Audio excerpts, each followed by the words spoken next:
ఈరోజు పాలమూరు రంగారెడ్డి కానీ, ఈరోజు దిండి కానీ, ఈరోజు కల్వకుర్తి ఎత్తిపోతలు కానీ, ఇవన్నీ 800 అడుగుల లెవెల్లో కూర్చొని రోజుకు 6 టీఎంసీల నీళ్లు ఈ యొక్క కృష్ణా ప్రవాహంలో నుంచి ఎత్తిపోసుకునేదానికి వాళ్ళకి అవకాశం కల్పించుకున్నారు. రాయలసీమ ఎత్తిపోతల పథకం పూర్తి కాకుండా ఉంటే, నీటి లభ్యత తక్కువైనప్పుడు, కృష్ణానదిలో తక్కువ నీళ్ళు వచ్చినప్పుడు ఏ రకంగా రాయలసీమను కాపాడుకుంటామో మీరు చెప్పేటువంటి పరిస్థితిలో మీరు లేరు. పైపెచ్చు మేం మాట్లాడేటువంటి విషయం కాదు. పక్కన ఉన్నటువంటి రాష్ట్ర ముఖ్యమంత్రి అసెంబ్లీ సాక్షిగా అసెంబ్లీలో కూర్చొని చంద్రబాబు నాయుడు గారితో నేను ఇండోర్ మీటింగ్లో కూర్చొని ఆయన్ను నచ్చజెప్పుకొని ప్రాజెక్టులన్నీ ఆపేశాను అని చెప్పాడు. దీనికి నువ్వు వివరణ ఇవ్వాల్సింది పోయి నువ్వు చేసేటువంటి వైఫల్యాలు, లేదు నేను ఇట్లా చెప్పలేదని ఎప్పుడన్నా చెప్పావా? నేను ఇట్లా చేయలేదని చెప్పావా? చేయడంలే. దానికి సమాధానం లేదు. రేవంత్ రెడ్డి గారు తెలంగాణ అసెంబ్లీలో కూర్చొని చంద్రబాబు నాయుడుతో నేను కూర్చొని ఈ ప్రాజెక్టులన్నీ ఆపేయాలని చెప్పినంటే, నేను ఆపేశాడైనా మీరు కావాలంటే పరిశీలించుకొని అక్కడ పనులు జరగడం లేదని చెప్పి తెలంగాణ ముఖ్యమంత్రి మాట్లాడితే దానికి రిప్లై ఇవ్వాల్సింది ఎవరు? చంద్రబాబు నాయుడు గారు. ఒకసారి అడుగుతున్నా నేను, ఈ రాష్ట్రానికి ప్రాణాధారమైనటువంటి ప్రాజెక్టు ఈరోజు ఆగిపోయింటే దాన్ని పక్క రాష్ట్ర ముఖ్యమంత్రి నా యొక్క జోక్యం వల్ల, నేను చెప్పడం వల్ల ఆ రాష్ట్ర ముఖ్యమంత్రి ఆపినాడని చెప్పిన తర్వాత దాన్ని నువ్వు ఆమోదించినావో లేకుంటే దాన్ని వ్యతిరేకించినావో ఖండించినావో ఏదో ఒకటి మేము ఎక్స్పెక్ట్ చేశాను. ఇంతవరకు ఒక్కరోజు కూడా ఈ ముఖ్యమంత్రి దీని గురించి మాట్లాడలేదు. పైపెట్టు అవసరం రాయలసీమ ఎత్తిపోతల పథకం అనేది అవసరమే లేదని మాట్లాడుతున్నాడు. నేను అడుగుతున్నాను ఈ యొక్క తెలుగుదేశం పార్టీ ప్రభుత్వాన్ని, ఇక్కడ కూటమి పెద్దలంతా, దయచేసి మీరు నిపుణులు ఎవరైనా రండి, మేము అడిగేటువంటి ప్రశ్నలు మీరు చెప్పండి. ఒకసారి 50,000 క్యూసెక్లో 60,000 క్యూసెక్లో ఆ కృష్ణానదిలో వస్తాయి అంటే దాదాపు 5,000 క్యూసెక్లో 6,000 క్యూసెక్లో నీళ్ళు వస్తాయి. వచ్చినట్టు వాళ్ళకు ఉండేటువంటి వాళ్ళ యొక్క లిఫ్ట్ స్కీమ్స్లో పంప్ చేసేదానికి 6 టీఎంసీలు ఈ రోజుకు 6 వాళ్ళు ఎత్తిపోసుకునే దానికి అవకాశం ఉంటుంది.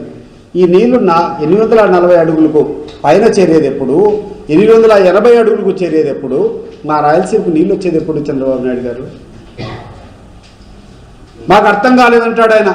ఇరిగేషన్ మంత్రి రామానాయుడు గారు, మీరు వచ్చి చెప్పబ్బా, నాకు 50,000 కంటే 60,000 కంటే నీటి ప్రవాహం ఎన్ని సంవత్సరాలు తగ్గలేదు, ఒకసారి కృష్ణా నదిలో నాకు చెప్పు అంటే ఒక 50,000 60,000 క్యూసెక్ జూరాల కింద నుంచి శ్రీశైలంకి వస్తూ ఉంటే ఆ 50,000 60,000 క్యూసెక్లు కూడా యాజ్ ఇట్ ఈస్ ఒక డ్రాప్ కూడా వదలకుండా తెలంగాణ ప్రాంతాన్ని తీసుకొని పోతే రాయలసీమ ప్రాంతం ఏం కావాలా? దీని గురించి దృష్టి సారించేటువంటి పరిస్థితి లేదు. ఈ రాష్ట్ర ప్రభుత్వాన్ని పాలించేటువంటి నాయకులకు చెప్తున్నాను, దయచేసి ప్రజా సమస్యల పైన మీ యొక్క కాన్సన్ట్రేషన్ పెట్టండి. మీ యొక్క చూపు ప్రజలకు మీరు ఇచ్చినటువంటి హామీలను అమలు చేసేదానికి పెట్టండి. అంతే తప్పితే ప్రజాస్వామ్యంలో మాలాంటి వాళ్ళ మీద దాడి చేస్తే ఏమొస్తుందా నీకు? ప్రజలు ఏమన్నా ఎర్రోలు అనుకుంటున్నావా? ఈరోజు నువ్వు చేసేటువంటి దౌర్జన్యాలు, నీ దౌర్జన్యాలను సమర్థించేటువంటి పోలీసులు ఉన్నారని చెప్పి 4 రోజులు ఏమైనా గమనం ఉండొచ్చేమో, కానీ ఎలక్షన్స్ వచ్చిన రోజు మిమ్మల్ని వెంటబడి కొడతారు, గుర్తుపెట్టుకో. ఏమన్నా తమాషా అనుకుంటున్నారా లేకుంటే ఆషామాషి అనుకుంటున్నారా? ఎవరండి ఈ పోలీసులంతా? దేనికోసం ఉండారండి మీరంతా? మా మీద దాడి చేస్తూ ఉంటే ఒక పార్టీ కార్యకర్తలను వాళ్ళు ప్రొటెక్షన్ ఇచ్చి మా మీద దాడి చేయించేటువంటి పరిస్థితులు నెలకొల్పుతారా మీరు? ఇది మంచి పద్ధతులు కాదు. డీజీపీ గారి దగ్గర నుంచి, ఐజీ దగ్గర నుంచి, ఎస్పీల దగ్గర నుంచి నేను అందరికీ చెప్తున్నాను, ఏది మీ డ్యూటీ? ఎక్కడైతే అన్యాయం జరుగుతుందో అన్యాయం చేసేటువంటి వాళ్ళను, అక్రమాలు చేసేటువంటి వాళ్ళ మీద ఉక్కుపాదం మోపాల. సోషల్ మీడియాలో పోస్టులు పెడితే అర్ధరాత్రులు వచ్చి వాళ్ళు కూర్చొని పికప్ చేసుకొని తప్పుడు కేసులు పెడతారు. ఎవరైనా ప్రభుత్వానికి వ్యతిరేకంగా మాట్లాడితే వాళ్ళని తీసుకొని వచ్చి కేసుల్లో పెట్టేటువంటి పరిస్థితులు ఉంటాయి. కానీ పట్టపగలు కూర్చొని మీ పోలీసుల సమక్షంలో మా నాయకుల ఎన్ని మీద దాడి చేస్తే మీరు పట్టించుకోరా?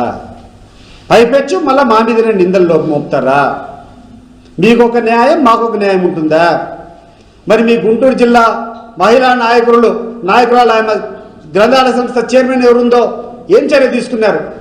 ఆమె రెచ్చగొట్టబట్టే కదా ఆ రోజు అంబటి రాంబాబు గారు సమన్వయాన్ని కోల్పోయారు. మరి ఆయన ఆ రకంగా మాట్లాడేటువంటి హక్కు వాళ్ళకి ఎవరిచ్చారు? ఆ రకమైనటువంటి తప్పుడు ఫ్లెక్సీ ముద్రించి అక్కడ పెట్టేటువంటి హక్కు మీరు ఎవరిచ్చారు? తప్పకుండా సుప్రీంకోర్టులకి దృష్టికి తీసుకుపోతాం. ఇది మీరు వేసేటువంటి సిట్టుకు మీరు ఆ రోజు ఎవరు కూడా తిరుపతి తిరుమల దేవస్థానం గురించి మాట్లాడకూడదని చెప్పి మాట్లాడిన తర్వాత ఈ రకంగా తప్పుడు ఫ్లెక్సీలు కట్టి అది ప్రసాదం మీద దాని మీద రకరకాల ప్రజలకు మనోభావాలని దెబ్బతినే రకంగా మీరు పెట్టడం, definitely we will seek the interference of the supreme court. మీకు ఎన్ని అవకాశాలు ఇచ్చినా ఈ అవకాశాలన్నింటినీ ప్రజలకు ఉపయోగించేదానికి బదులు మీ వైఫల్యాలన్నింటినీ కూడా బయటపడతాయి. అవి బయటపడకూడదని చెప్పి ఒక చిన్న గీత మీద పెద్ద గీత రాస్తాడు ప్రజలను డైవర్ట్ చేయడానికి. ఎన్ని రోజులు సాగుతాయి మీ డైవర్షన్ పాలిటిక్స్? అది చీప్ పాలిటిక్స్. ఎవడైనా నిజంగా తప్పులు చేస్తే తప్పని చెప్పండి, ఖండించండి. ఒకవేళ అంబటి రాంబాబు తప్పు చేశాడు, దానికి ఆయన వివరణ ఇచ్చుకున్నాడు. అయ్యా, నాకు జరిగినటువంటి దాడి, నన్ను తిట్టేటువంటి తిట్లకు నేను తట్టుకోలేక ఆవేశంతో నేను మాట్లాడినా అని చెప్పాడు. ఆయన ఆ రకంగా ఆవేశపడడానికి కారణం మీ యొక్క నాయకులు చేసినటువంటి తీరు కాదా? ఈరోజు చెప్పండి చంద్రబాబు నాయుడు గారు. ఆయన్ని పక్కన పెట్టండి. జోగి రమేష్ ఇంటి మీద పెట్రోల్ బాంబులు వేస్తారా? ఎక్కడికి పోతుంది ఈ సమాజం? ఎక్కడికి పోతుంది? పోలీసులు ఏం చేస్తున్నారు నాకు అర్థం కావడంలా. ఇళ్ళ మీద కూర్చొని నాయకుల మీద కూర్చొని దాడి చేస్తూ ఉంటే ఎవరు? మీ చేతిలో తుపాకులు ఎందుకుండాయి? మీకు యూనిఫామ్ ఎందుకు ఇచ్చారు? అంటే మా అందరికీ మేమందరం మా ప్రైవేట్ సైన్యం వేసుకొని తిరగాలనా?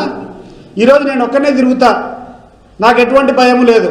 నా మీద దాడి చేసినా కూడా నాకు ఈ ప్రజాస్వామ్యం కాపాడుతుంది, ఈ భారత రాజ్యాంగం కాపాడుతున్నటువంటి ధైర్యంతో నేను స్వేచ్ఛగా తిరుగుతా.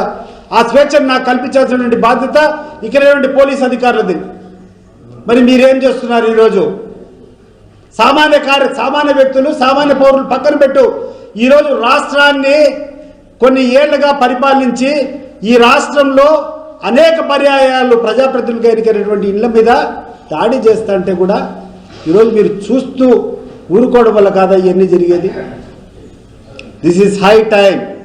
The police in the state should rise to this occasion. నాయకులు ఎవరన్నా చెప్తే చిన్న చిన్న హెల్ప్లు కావాలంటే చేయండి, కానీ అంతిమంగా ప్రజలకు రక్షణ కల్పించాల్సినటువంటి బాధ్యత మీది. ఈరోజు సామాన్య ప్రజలు కాదు, పెద్ద పెద్ద లీడర్లే ఈరోజు భయాందోళనకు గురవుతూ ఉంటే మీకు సిగ్గుగా లేదా అని చెప్పి నేను అడుగుతున్నా. దయచేసి కళ్ళు తెరవాలని చెప్పి ఈ ప్రభుత్వాన్ని కోరుతున్నా. దయచేసి ఇటువంటి దుస్సాంప్రదాయాలను ప్రోత్సహించద్దని చెప్పి నేను కోరుకుంటున్నాను. ఎందుకంటే మీరు చేసేటువంటి కార్యక్రమాల వల్ల మా కార్యకర్తలు కూడా మాట్లాడుతున్నారు. మేము కంట్రోల్ చేయలేకపోతున్నటువంటి మాట్లాడద్దు మీరు, తప్పు ఇటువంటిది. ప్రజాస్వామ్యంలో హింసకి ఎక్కడ కానీ స్థానం ఉండకూడదని చెప్పి మేము చెప్పుకుంటున్నాం. కానీ మీరు చేసే పరిస్థితి లేదో ఒకసారి ఆలోచన చేయవలసిందిగా కోరుకుంటున్నాం. సార్, ఇప్పుడు అంబటి రాంబాబు గారు ఆరోపణ చేశారని చెప్పి అంటున్నారు, కానీ గత వైసీపీ ప్రభుత్వంలో అప్పటి ముఖ్యమంత్రి జగన్ గారిని చంద్రబాబు కావచ్చు, పవన్ కళ్యాణ్ కావచ్చు ఇంతకంటే దారుణంగా మాట్లాడారు. అదే కదా నేను చెప్పే, ప్రజాస్వామ్యంలో ఇంతగా మాట్లాడినా కూడా సహనం వహించాడు ఆ రోజు జగన్మోహన్ రెడ్డి. మీకు అనేక క్లిప్పింగ్స్ ఈరోజు చూపిస్తాం. నీ అమ్మ మొగుడిచ్చాడా, మీ అమ్మమ్మ మొగుడిచ్చాడా? చంద్రబాబు నాయుడు నోట్లో వచ్చేటువంటి మాటలు ఆ పొజిషన్లో ఉండేటప్పుడు అయినా కూడా ఆయన ఏమన్నా సమన్వయంతో ప్రతిపక్ష నాయకుడు కదా అని చెప్పి హుందాగా వివరించాడు ఆయన. పవన్ కళ్యాణ్ మాట్లాడేటువంటి మాటలు కూడా మనం చూస్తుంటాం సోషల్ మీడియాలో. కొడకల్లారా, రండిరా కొడకల్లారా అని మాట్లాడినాడు. లోకేష్ ఆయన పాదయాత్ర చేసేటువంటి పోయే ప్రతి నియోజకవర్గంలో కూడా అక్కడ స్థానికంగా ఉండేటువంటి ఎమ్మెల్యేను ప్రతి ఒక్కరికి ఏదో ఒక అడ్డపేరు పెట్టి బాడీ షేమింగ్ చేసేటువంటి పరిస్థితి. ఇవన్నీ వాస్తవాలు కదా? ఇవన్నీ సోషల్ మీడియాలో లేవా? పబ్లిక్ డొమైన్లో లేవా? ఇవన్నీ ఉన్నాయి కదా. మరి మీరు మాట్లాడారు కదా ఆ రోజు, మీరు మాట్లాడారు కదా. మీరు మాట్లాడి మీ ఇళ్ళ మీదకి వచ్చి దాడి చేయలేమా? మీరు చేసేటప్పుడు మేము ప్రోత్సహించామా అని చెప్పి నేను అడుగుతున్నా. ఇది చాలా అన్యాయము, అక్రమైనటువంటి చేతగాని వెధవల యొక్క మాత్రమే ఇది సాధ్యమవుతుంది. ఈరోజు అనేక హామీలు వాళ్ళు ఇచ్చారు. అనేక ఇబ్బందులు ప్రజలకు ఉన్నాయి. ఇబ్బందులను సాల్వ్ చేయాలా? ఈరోజు కేంద్ర ప్రభుత్వంలో మీ సంకీర్ణ ప్రభుత్వం ఉండేటప్పుడు అనేక నిధులు ఈ రాష్ట్రానికి అధికంగా తీసుకొని రావాలా. ఘోరమైనటువంటి వైఫల్యం. నేను క్లియర్గా చెప్తా ఉండే, ఈరోజు ఈ రాష్ట్ర ప్రభుత్వానికి ఏంది వచ్చిందంటే 3,000 కోట్లు, పోలవరంకు 1,100 కోట్లు, అమరావతికి 2,000 కోట్లు ఎఫ్ఆర్బి కంటే అదనంగా లోన్ తెచ్చుకునేటువంటి వసతి. ఇంతకంటే ఏమైనా ఇచ్చారా? What is that? ఈ రాష్ట్ర ప్రభుత్వంతో గతంలో జగన్మోహన్ రెడ్డి ఇచ్చేటువంటి పెన్షన్లో ఒక నెలకు అయ్యేటువంటి ఖర్చు అది.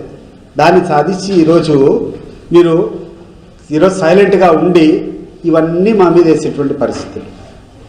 అండ్ ముఖ్యంగా బాధాకరం ఏంటంటే ప్రముఖమైనటువంటి పత్రికల్లో చెప్పుకునేటువంటి వాళ్ళు విలువలు దిగజారి ఈ రోజుకి కూడా రాష్ట్రంలో ఏం జరుగుతున్నాయి, బడ్జెట్లో ఎక్కడెక్కడ ఏం చేస్తారని మాట్లాడకుండా హెడ్లైన్లో బ్యానర్లో కూర్చొని మాట్లాడము. బ్యానర్ ఐటమ్స్ అన్నీ ఏంటంటే లడ్డు గురించి మళ్ళా ప్రస్తావించాలి. ఇది న్యాయమా? ఇదే మీరు చేసుకుంటా పోతే ఈ 5 ఏళ్ల కాలం కూడా ఇదే చేస్తుంటారు. ఇదే దుష్ప్రచారం కోసమే మీరు మీ సమయాన్ని